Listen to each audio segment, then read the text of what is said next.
de formação, pós-graduado em design de produto. Sou de Cuiabá, Mato Grosso, estou em São Paulo fazem 13 para 14 anos. Fiquei em São Paulo durante 12 anos num grande escritório de arquitetura daqui, onde eu fazia direção criativa. Vou mostrar alguns trabalhos que a gente fez conjunto. Nesse escritório, os projetos de mobiliário, eu era autor junto, assim, registrado no INPI, tudo certinho. Então eu vou mostrar um pouco, primeiro agradecer a Silvia, a Sandra, Cidade 3, né? A Silvia me pediu para fazer uma proposta mostrando um pouco do processo criativo, de como funciona talvez a minha cabeça e tentar organizar isso, de como eu crio, da onde as ideias vêm, né? Vamos ver se vai... Bom, tem um estúdio chamado Estúdio de la Cruz.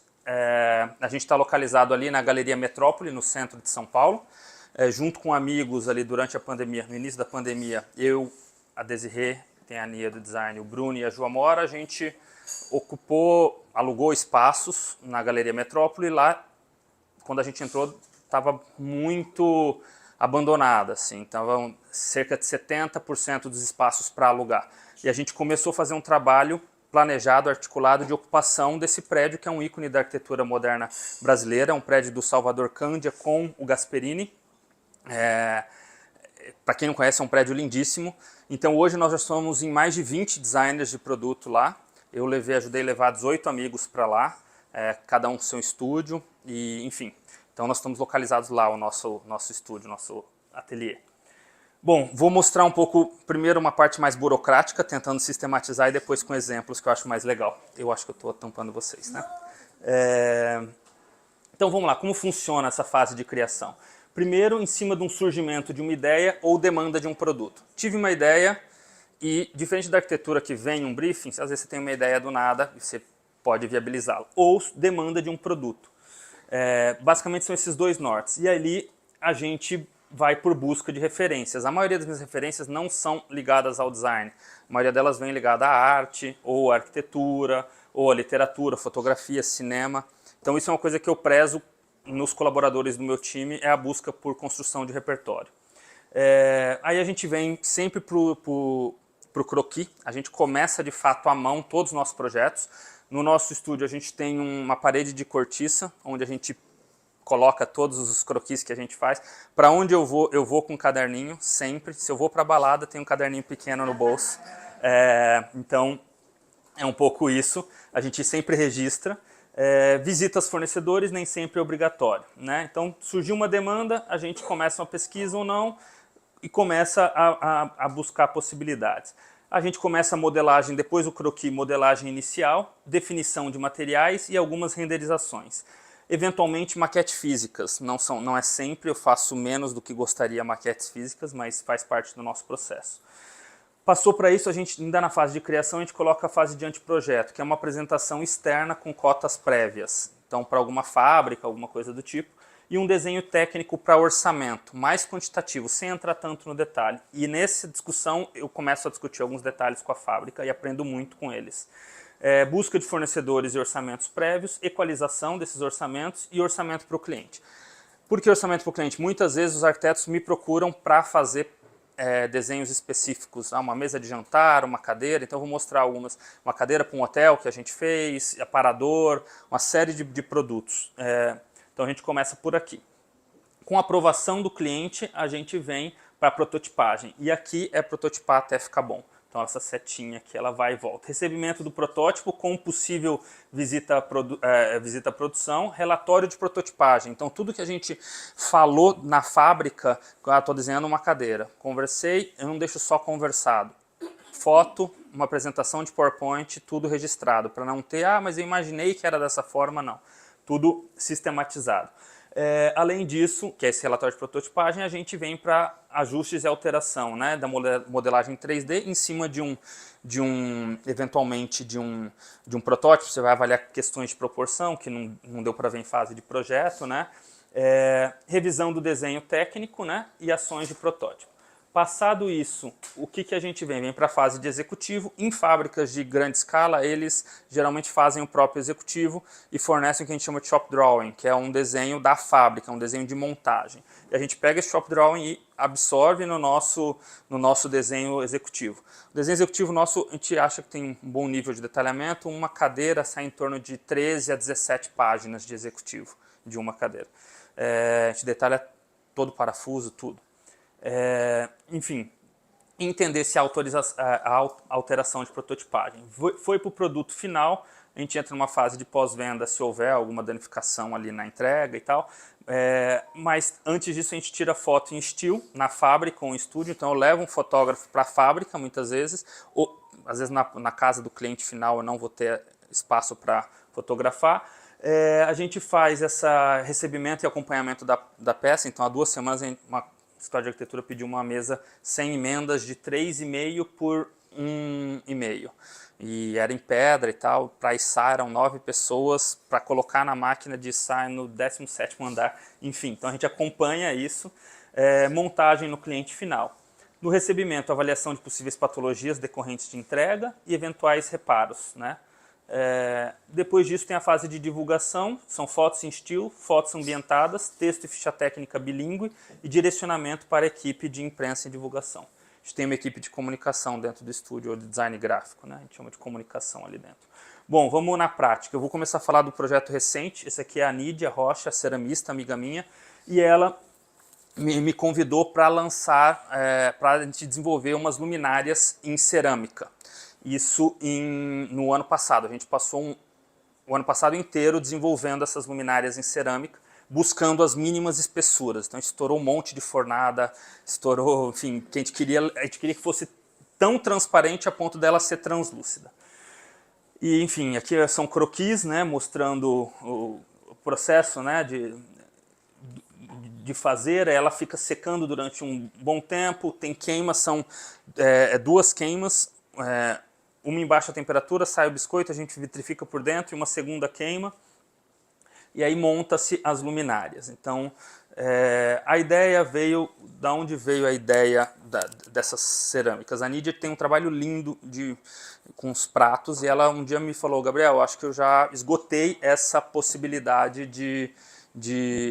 dessa linha. Eu falei: meu, tenta fazer alguma coisa, acho que tem muita coisa para você explorar, dobra e tal, vê alguma coisa. E beleza, e eu fui fazer eu sou arquiteto, fui fazer a obra dela e do Rodrigo ali na Galeria Metrópole, e faltando 3 dias ela vem com uma cúpula e fala: ó, fiz uma cúpula aqui, queria que fizesse umas luminárias. E aí veio eu, tem um cara que trabalha comigo muito, apelidado de MacGyver, e a gente ficou instalando, buscando LED na Santa Efigênia e tal, fizemos os protótipos que estão na loja dela. E aí dali falou: vamos desenhar junto, vamos. Começamos a desenhar junto. E buscamos uma fábrica. Então tem todo um trabalho artesanal das cúpulas, feita à mão, com um trabalho fabril, com tecnologia, com LED e tal. Aqui é um pouco do que a gente imaginou para a SP Art, né? Foi o nosso stand ali. Então a gente imaginou como se estivesse entrando. Na verdade tem uma imagem que eu gosto muito, que é de um tubarão nadando no meio do cardume, assim. Tem umas imagens lindas e eu gosto muito de Paparazzi, enfim. E nessas essa imagem me marcou, e a gente tentou fazer como se fosse um cardume, né? Só que ao invés de ser um tubarão, é a gente andando, e no fim nós chegamos nessa solução aqui. Quem foi na SP Art? Quem viu isso, essa maravilha de perto? Tá lindo, né? Obrigado. E são várias tipologias, no total são 10, e elas são tão finas que a luz transpassa por ela, né? Então a gente fez 4 tipologias de teto, 2 arandelas, 3 de mesa e mais essa aqui de piso.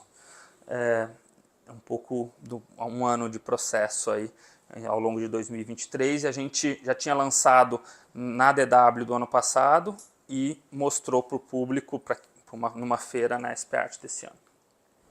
Então aqui elas são super finas, né? E ela tem meio que uma vida própria. Quando ela entra no forno, ela meio que entorta assim e cria umas abrem mais, outras fecham e soldam. Então é um pouco isso. Aqui é a versão Arandela, você vê a luz aqui, dá para ver bem como ela transpassa. Por dentro ela é vitrificada para aumentar a reflexão. Aqui é a versão a gente chama de veleiro e duas águas, né? Dá para ver bem aqui. Então é uma linha, a gente chama de tênue, e é uma colaboração. Eu faço muitas collabs, eu gosto de colaborações com amigos, assim, que... Agora deixa eu dar um pitaco aqui como curadora, né, como essa pessoa que tem esse olhar de meio que fazer um recorte, né, sobre esse panorama do design, né, nacional, ou paulistano, não importa, né. Me chamou muito a atenção esse produto, porque acho que ele revela muito esse momento do design brasileiro que a gente está vivendo, né, que é de buscar fazer um design com essa linguagem contemporânea, com técnicas artesanais, né, ao contrário do que muita gente acho que confunde aí, né, que é trazer o artesanato, classificar o artesanato como design, tem umas bagunças aí, né? Eu acho que esse produto ele revela muito isso, né? E dessa coisa da collab, né, Gabriel? Porque eu acho que isso sim é uma tendência, né? No mundo todo os designers estão sendo menos estrela e estão se juntando para cocriações, não é isso? Eu gosto bastante de collab, ainda levo uns puxões de orelha de vez em quando, enfim, porque tem uma empresa que me ajuda estrategicamente na carreira e tal, você tem que parar de fazer collab, mas eu gosto das pessoas, eu gosto de desenhar junto e tal, e tudo certo. Fica mais rico, né? Mas tem muita troca, né? E é isso, é um trabalho denso, assim. Tem uma cadeira que eu estou desenhando há 3 anos já, vários protótipos até chegar, vou lançar ela no segundo semestre. Mas enfim, aqui foi um pouco mais de um ano de pesquisa para chegar nesse resultado, e talvez a gente lance outras tipologias ainda, assim. Mas collab é super legal, assim, eu adoro. Tive uma ideia boa, vai atrás. Bom, aí aqui, não sei se vocês, sobre ideias, como surgiu a ideia, essa aqui é uma exposição de banquinhos que a gente organizou na DW, foram 70 bancos de mais 70 designers. Começou eu e o Pedro Luna, nós somos os 2 organizadores, tomando uma cerveja. E aí, papo vamos fazer uma exposição. Exposição de quê? A gente não sabia direito o que era, alugamos espaço. E a Carol, que é a Gurgel, a arquiteta, ela falou, vamos fazer exposição de banquinhos. Foi a ideia dela, fazer a exposição de banquinhos. E aí eu e o Pedro falamos, não adianta a gente ser dono da exposição e também fazer a curadoria. Então a gente chamou a Adélia Borges, que é uma curadora super importante e tem mais de 60 livros escritos, para ser a nossa consultora geral. E aí a gente tinha um desafio de trabalhar com todos os designers da Galeria Metrópole. A gente convidou todos, quem tinha banquinho podia lançar, passando pelo crivo dela, quem não tinha poderia desenvolver passando pelo crivo da Carol e da Adélia. Em alguns projetos elas mexeram bastante, inclusive no meu elas mexeram, e faz parte, a gente obedeceu e era a regra que valia para todo mundo, porque não era, estou dentro da Galeria Metrópole, então estou dentro da exposição. Não, tinha esse recorte. E foi super desafiador, foram 5 meses de trabalho, e a gente chegou... bom, tinha essa planta baixa, que é um estúdio de fotografia que a gente alugou, e a gente quis fazer uma ocupação periférica aqui, usando o fundo infinito, e trazendo uma marcenaria aqui por fora, além de uma ilha central. E também aqui na fachada a gente quis expor as maquetes, a gente mandou fazer impressão 3D, maquetes táteis para pessoas com deficiência visual, e a gente começou numa cerveja e começou a ficar sério o negócio, a gente falou, estamos chamando designers que a gente admira muito, que a gente gosta, né? Enfim, Cláudia Moreira Salles, Domingos Tótora, Vírgula Ovo, Irmãos Campana, Zanini de Zanini, aí a gente falou, a gente precisa profissionalizar o negócio, e foi ganhando corpo, né?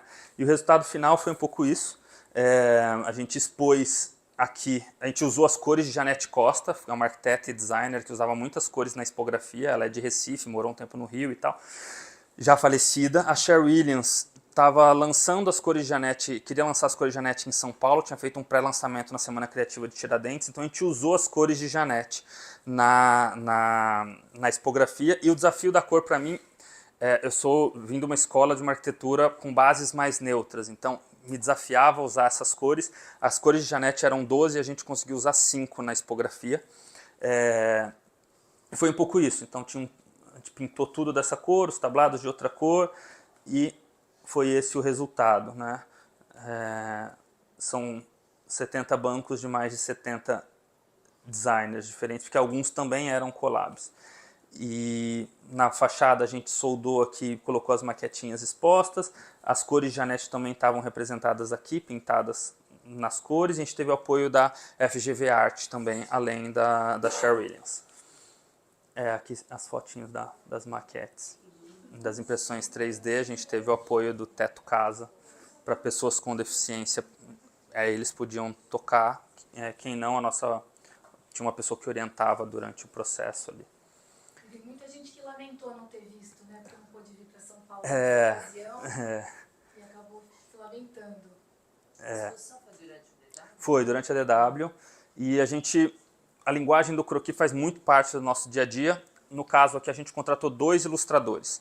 Um é o Neco Stinkel, que é um super ilustrador, ele tem quase 80 anos e é um cara já fez exposição no Museu da Casa Brasileira sobre o trabalho dele. Ele também já ganhou um prêmio do Museu da Casa Brasileira. A gente contratou ele para fazer o cartaz da exposição, né, com os croquis em uma única cor. E a gente também contratou a Rafaela Ramos, que era da minha equipe de design, para fazer essa parte dos croquis também, e em forma de rios. A gente tem então a gente fez mais de 70 rios, onde mostrava a peça, né, para cada designer, e a peça girando, né, mostrava as informações e em frames animados, assim, mostrando a exposição de banquinhos, fazendo um convite. Com isso, a gente não tinha dinheiro para contratar uma assessoria de imprensa, então a gente, com essa estratégia meio de guerrilha, a gente usou... O que a gente pensou? Vamos fazer vídeos para que as pessoas tenham vontade de postar, os próprios designers sintam vontade de postar sobre aquilo. E isso capilarizou, assim, deram quase 7.000 pessoas visitando a exposição durante a DW. Então foi super positivo. Bom, e aí eu lancei o Nunox, que é esse banco em inox. Ele tinha um assento um pouco mais alto e a Adélia falou: Gabriel, não quero nenhum banco com acima de 10 centímetros de altura de encosto. Tem que ser caracterizado como banco. E aí eu abaixei para 10 centímetros. Esse banco ele é todo desmontável, ele é todo montável, né, de maneira fácil, pensando também um pouco no flat pack, nessa parte de transporte. Eu vou estar lançando a coleção dele na MAD no mês que vem. A MAD é o Mercado Arte e Design. É uma peça toda em inox, né? E aqui dá para ver bem como eles se desmontam. E esse aqui, por que no Nox? Porque meu filho chama Nuno, é esse carinha aqui. E a ideia partiu porque ele estava engatinhando e ele engatinhava com 3 apoios, assim, de um jeito meio estranho. E aí eu falei, 3 apoios, fiquei com essa ideia de 3 apoios na cabeça e desenhei um banquinho de 3 apoios. E aí ele chama Nuno, e aí eu coloquei a família de Nunox. Aí não vale, né? É uma homenagem a ele. Bom, nossas peças de fato começam sempre à mão, então aqui partiu... Qual foi o processo criativo? Partindo de uma necessidade, ou de uma observação, na verdade.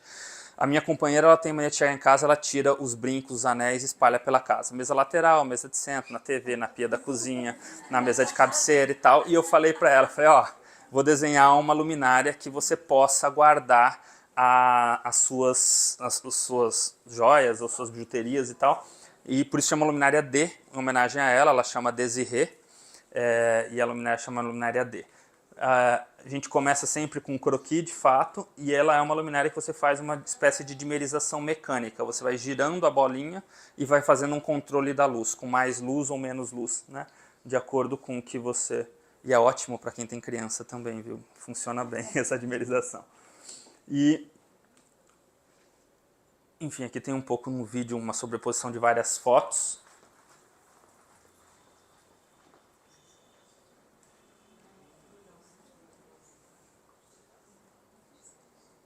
E ainda dá para guardar anel, brinco e pendurinhas em geral.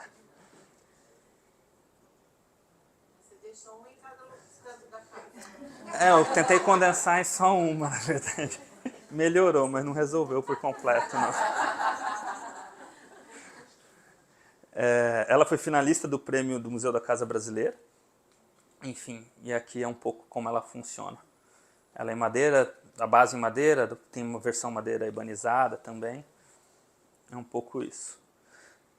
Agora a gente vai falar da luminária Lume, que é uma collab com o Manuel. O Manuel é um amigo de Cuiabá também, fez faculdade comigo, hoje ele é sócio de um grande escritório em Brasília, e a gente teve a ideia de fazer essa luminária que ela tivesse uma iluminação direta ou indireta, indireta para a parede ou direta como leitura, e uma base em concreto. E foi bem na época da pandemia, então era uma luminária que ganhava força com isso, né? com a ideia de você ter uma luminária de leitura, mas também uma luminária decorativa, né?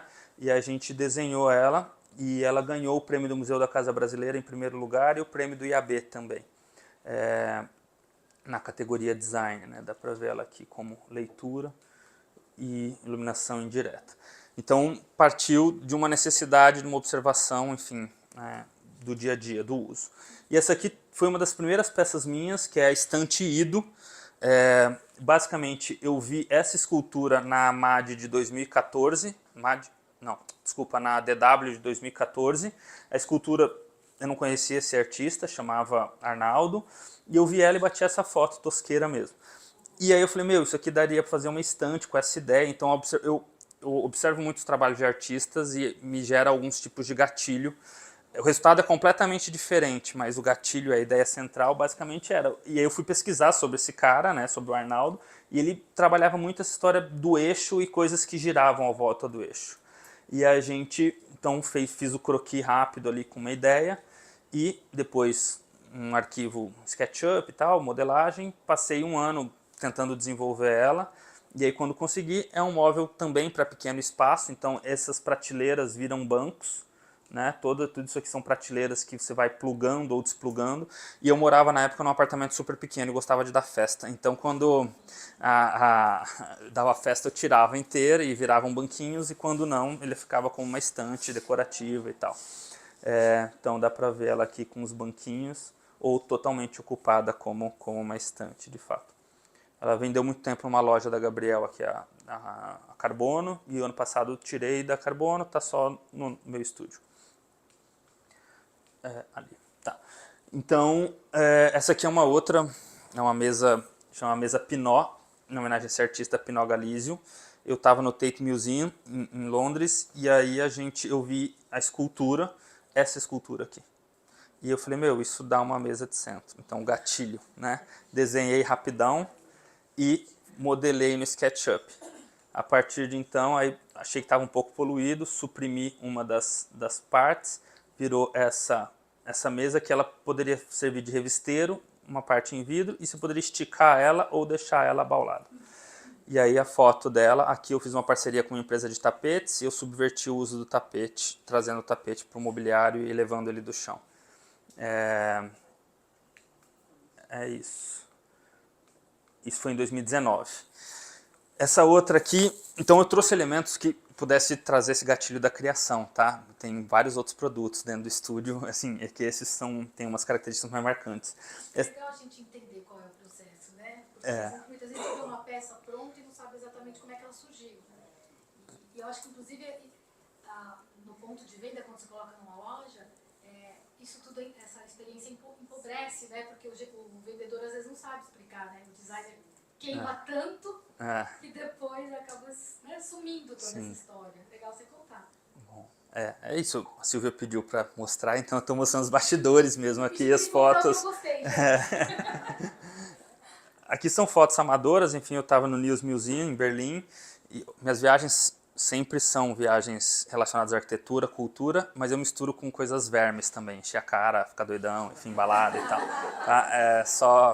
É porque eu fico meio culpado se eu faço só verme. Então eu estava no museu em Berlim, e aí eu fiquei olhando para isso aqui, sei lá, tinha muitos anos, isso aqui, eu falei, meu, imagina se isso aqui estivesse tão quente, que derretesse em cima do metal. O tempo eu nem sabia qual era o tempo de liquidez, né, do metal e da cerâmica, só foi uma brisa. E aí eu fiz um croquis, estava aqui, ó, 28/12/2018. Fiz um croquis, aí o croquis dele plastificando, desenhei a mesa, e aí eu fiz a mesa véu. Em concreto inicialmente, depois eu fiz ela em vidro. Aí ano passado um amigo meu quebrou essa de vidro, eu fiz ela em metal. Aqui são algumas fotos em ambientes, enfim, de arquitetos. E aí eu fiz ela em metal também. E agora eu vou fazer ela em couro, mas com a mesma... A ideia inicial era que fosse o vidro inicialmente. Aí é um processo de acertar a temperatura do forno, tem uma investigação. Eu fiz com uma empresa de vidros específica que investe em design e vidro e tal. É um processo bem oneroso, mas era uma investigação. Esse é o lado bom do designer, que a gente pode investigar o que a gente quiser sem ter um cliente necessariamente, né? Só tem que arcar com isso, enfim. Agora, Mas, o vidro é legal ver que tem uma galera hoje trabalhando com vidro, né? Começando a investir nesse material, né? tem É algo. um pouco, é novo isso aqui no Brasil, né? Tem poucas empresas, agora tem um pouco mais. Essa aqui foi de 2019, depois tem o trabalho de um. Tem o Lucas Recchia, por exemplo, que está. E ele tem um ateliê na Galeria Metrópole também, né? Ele tem feito um trabalho em vidro ali com a firma Casa. Tem a Primo Vidro já estava investindo, a Glass 11. A Primo Vidro e a Glass 11 é a mesma, só muda um que faz box espelho e a outra mais voltada para o design. A Glass 11 foi a Glass 11. A Glass 11 fez uma outra que eu vou mostrar também. São super parceiros, o Matheus. Mas a lição desse projeto aí é que quando a gente toma umas fica né, mais criativo, né? A gente expande, né? Enfim, aqui é a última versão dela em metal. Aí aqui tem uma mesa que eu fiz quando eu estava dentro da FGMF Arquitetos, né, que foi essa empresa que eu fiquei durante 12 anos. E basicamente o cliente chegou um dia e falou: Gabriel, eu não tenho nenhuma mesa, não estou gostando de nenhuma mesa que uma arquiteta que estava fazendo projeto para ele estava especificando. Ele falou: quero uma mesa que não seja de metal, não seja de vidro nem de madeira. Meu apartamento já tem muita madeira. E a gente investigou o concreto ductile, que é um concreto de alto desempenho. A gente fez um teste de resistência nessa peça, ela chega a 180 MPa, um pilar de prédio é 60, 70, então é muito resistente e vai pouquíssima água aqui. Eles começam a bater esse pó e joga tipo meio copo de água e vai jogando, de repente aquele negócio plastifica. E era uma investigação desse concreto. A gente fez essa mesa e com esses pés, né, bem delgados, e esse pé você ajusta ela em relação ao chão, e ele ganhou o primeiro lugar do prêmio do Museu da Casa Brasileira por investigação desse material e tal. Isso foi em 2019. E o cliente ficou super feliz e deu tudo certo. Essa aqui já era uma outra mesa canaleta, então aqui foi uma demanda de um cliente que quis uma coisa específica, a gente teve a possibilidade de investigar a matéria. Aqui já foi chama mesa canaleta. A maioria partiu de uma observação da arquitetura. Na realidade da maioria dos clientes, talvez os clientes que eu atendia era outra, mas na realidade da maioria dos brasileiros a gente tem uma sala de TV com o sofá encostado numa parede e a TV na outra. Certo? Essa é, vamos dizer, a maioria da realidade dos brasileiros. E não sobra muito espaço para uma mesa de centro, porque fica sempre muito estreito, né? E eu falei, queria desenhar uma mesa que fosse estreita, suficiente e meio autoportante. Então, o metal aqui ela é dobrada, né? E com essa própria dobra ela se torna autoportante, vence grandes vãos, e você tem as bandejas para apoiar. E a gente chamou ela de mesa canaleta. E aí você tem 2 ou 3 bandejas, e na disposição das bandejas você pode ir mudando. Essa mesa, apesar de ter sido feita junto com a FGMF, hoje ela é comercializada pelo meu estúdio. Então, aqui é um pouco essa aqui é a versão assimétrica, né? Eu tô vendo tudo meio distorcido, que eu tô de lado aqui para não... Essa é a versão assimétrica dela. E ela super funcionou para mesas estreitas, para espaços estreitos, porque ela tem 35 centímetros, é autoportante, serve como banco também, se quiser, dá para fazer ela na versão banco, apoia, enfim, aqui a gente fez ela com puff embaixo, ela passando por cima de um puff, por exemplo. É isso. Essa outra... Vocês querem... Vocês vão aproveitar melhor.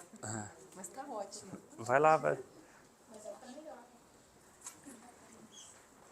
Você está conseguindo ver? Enquanto as meninas mudam de lugar, deixa eu fazer uma observação aqui também, como uma pessoa que observa, né, que olha para essa coisa do design. Não sei se vocês concordam, mas eu vejo no trabalho, nesse tipo de trabalho que o Gabriel faz, tem outros designers também hoje, né, que estão meio que reinventando essa linguagem arquitetônica traduzida no mobiliário, um pouco diferente do que a gente vê há muito tempo, né? que é aquela velha história da ode ao modernismo, né? Olhar para o modernismo, fazer tributo, fazer homenagem, ficar olhando para esse período, né, da história, que já faz quase 100 anos, gente, né? E a gente fica muito olhando para isso, né? A gente, né, o mercado, os arquitetos e os designers, porque os lojistas pedem isso, enfim, né? Então a gente ficou muito tempo fazendo muito a mesma coisa, por isso que o mercado tem muita coisa parecida, né? Então quando eu vejo esse tipo de trabalho que o Gabriel faz, os colegas ali da Galeria Metrópole, enfim, eu acho que é legal, a gente tem um frescor, né, uma proposta de uma linguagem que é muito brasileira, né, que está ligada à arquitetura, mas que não necessariamente é o modernismo, né, esse modernismo que a gente se acostumou a ver, né? Sim. O que você acha disso, Gabriel? Modernismo, eu acho que é um pouco, eu tento fazer um design mais contemporâneo, eu bebo nas fontes do modernismo, eu estudo os modernos, eu leio sobre eles, mas eu tento partir de uma outra observação, de um outro olhar, de um outro prisma, né?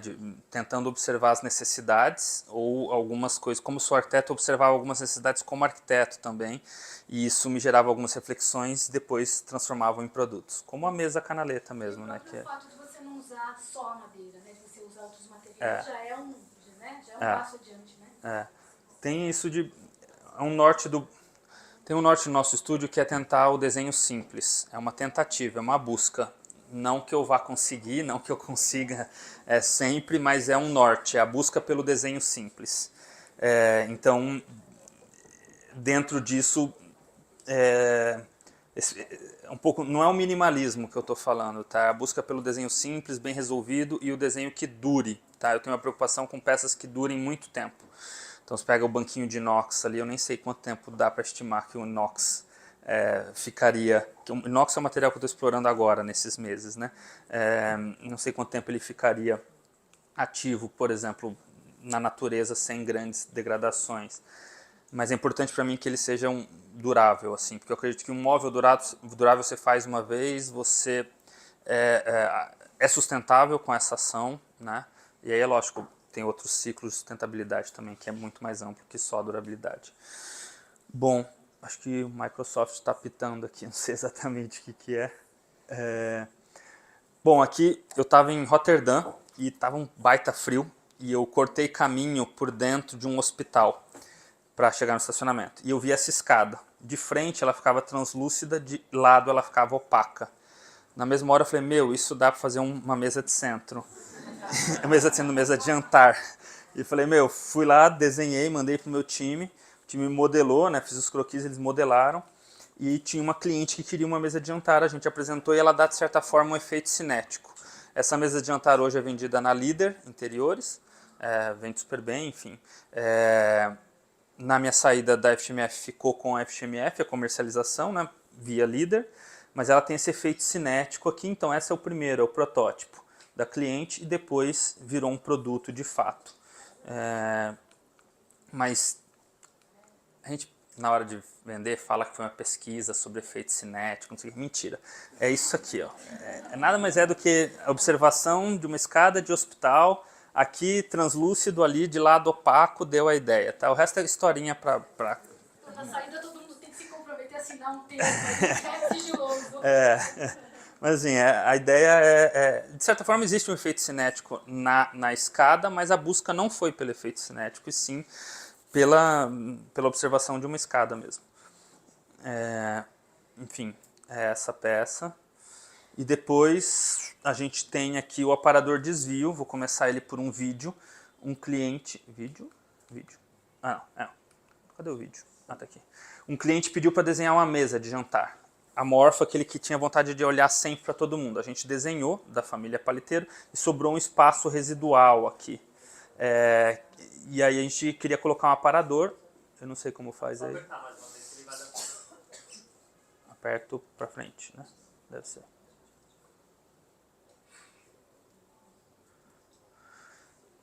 E aí, sobrando esse espaço residual, que era esse espaço, a gente rotacionou, fez um gesto de rotação do aparador e virou esse aparador aqui. A princípio, um aparador de parede. Depois disso, a Líder se interessou em vendê-lo E aí, sugestão da líder foi colocar os pés. A gente colocou os pés, foi uma sugestão acertada, inclusive do pessoal do Nada Se Leva. E aí ele ganhou o IF esse ano e também o prêmio do IAB. É um aparador que chama Desvio por conta do gesto. Do desvio. E é um aparador que tem as costas bonitas, então também funciona bem em divisor de ambientes, assim. Que acabamento é esse? É que você tá falando? Aqui é aço carbono e aqui é folha de madeira, MDF com folha. Aí tem várias folhas de madeira diversas. Aqui foi a cadeira Tear, essa é vendida pelo meu estúdio, mas foi para um hotel em Recife. O hotel, a bandeira do hotel tem uma... chama Gran Mercury, a bandeira do hotel tinha que ser uma bandeira... tudo que você fosse colocar dentro do hotel tinha que ter uma pegada regional. E o Tear é algo de Recife, né? A gente então pesquisou sobre isso e também sobre os encaixes dos banquinhos de obra. Meu dia a dia em obra, eu faço obra meu dia a dia há 17 anos. E aí a gente desenhou essa cadeira e chama cadeira Tear por conta dessa inspiração no Tear. Com esses encaixes simples, enfim. E é uma cadeira de área externa também.